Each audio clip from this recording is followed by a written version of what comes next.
अस्सलाम वालेकुम फ्रेंड्स, कैसे आप सारे। आज हमारा लेक्चर नंबर 7 है जावास्क्रिप्ट, जो कि है एफ स्टेटमेंट और लॉजिकल ऑपरेटर्स। एफ स्टेटमेंट के साथ लॉजिकल ऑपरेटर्स थोड़े से मिलते जुलते हैं, इसलिए मैंने इसको दोनों को इकट्ठा रखा हुआ है। तो चलो एफ स्टेटमेंट से शुरू करिए। एफ स्टेटमेंट क्या होता है? एफ मतलब अगर, मीन्स के कोई कंडीशन होगी कि अगर इस तरह हुआ तो इस तरह होना चाहिए, अगर इस तरह हुआ तो इस तरह होना चाहिए। ठीक है, तो ये आपका एफ स्टेटमेंट है, एक कंडीशन है। इसके अंदर ट्रू और फॉल्स की वैल्यू आएगी।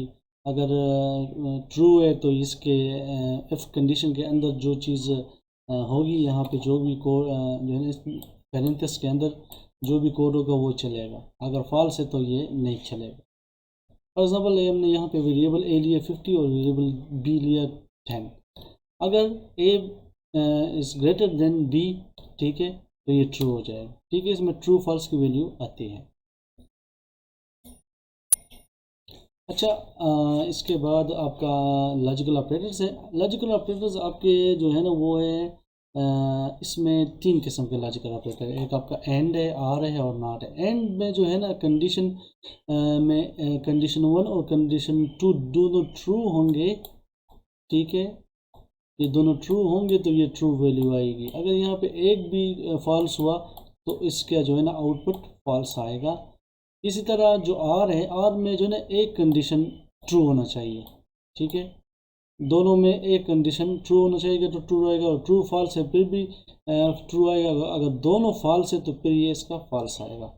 इस तरह नॉट मतलब है, जहाँ पे नॉट लिखा हुआ है यहाँ पे अगर कंडीशन हम ट्रू लिखेंगे तो ये आएगा फॉल्स। ठीक है, और अगर हम यहाँ पे फॉल्स लिखेंगे कंडीशन तो ये आएगा ट्रू। ये नहीं है, इन दोनों के अपोजिट है। चले इसकी हम ज़रा प्रैक्टिस करके देखते हैं कि इसको कैसे हमने यूज़ करना है। अच्छा, यहाँ पे हमने एक फ़ाइल ओपन की है, इसमें इसको हमने स्टेटल एफ स्टेटमेंट और लॉजिकल दिया हुआ है, और यहाँ पे स्क्रिप्ट के अंदर हमने दो वेरिएबल डिफाइन किए, एक ए है और दूसरा बी है, इसकी वैल्यू है। अच्छा, अब यहाँ पे हम लिखेंगे। अच्छा, हम यहाँ पे एफ कंडीशन लगाते हैं, पेरेंट जो ना छोटे ब्रैकेट, और यहाँ पे हम लिखते हैं A is greater than B, यहाँ पे कर्ली ब्रैकेट, और यहाँ पे लिखेंगे हम डॉक्यूमेंट डॉट राइट, और यहाँ पे लिखेंगे हम A is greater than B.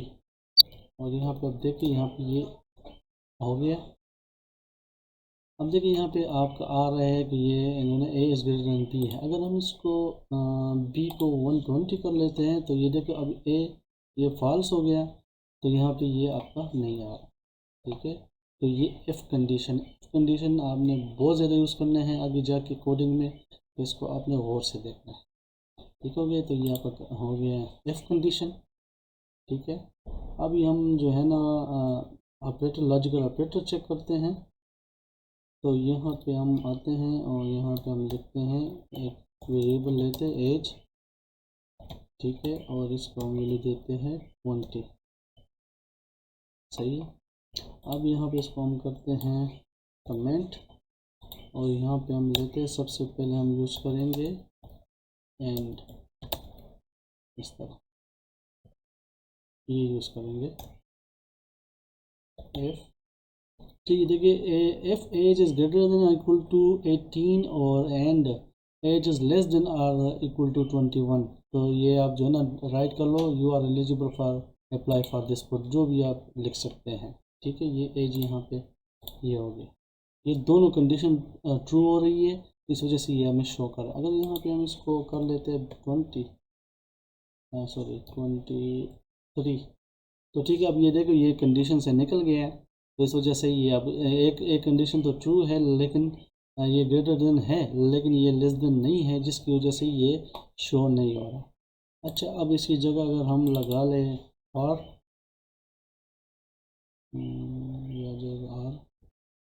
ठीक है, अब ये शो कर रहा है। अब ये देखिए यहाँ पे आपको नज़र आ रहा है कि यहाँ पे अब एक कंडीशन हमारी फुलफिल हो रही है, ये ट्रू हो रही है, जिसकी वजह से ये हमें शो करना शुरू करेंगे। तो ये आ रहा है, और इसी तरह हम उसको नॉट देखते हैं। अच्छा, अब यहाँ पे देखिए ये हमने F as is greater than 25, तो ये हमें जो है ना डॉक्यूमेंट जो इसके अंदर कोड आएगा वो हमें शो करा दो, तो यहाँ पे ये एलिजिबल शो कर रहा है। अब यहाँ पे अगर हम नॉट लगाते हैं ठीक है, इफ़ नॉट, ठीक है, नॉट मतलब ये जो है ना इसके अंदर जो कंडीशन है वो फॉल्स हो जाएगी, तो ठीक है वो इसके उल्टा होगी, तो यहाँ पे वो हमें यहाँ पे इसके अंदर ये आ नहीं है।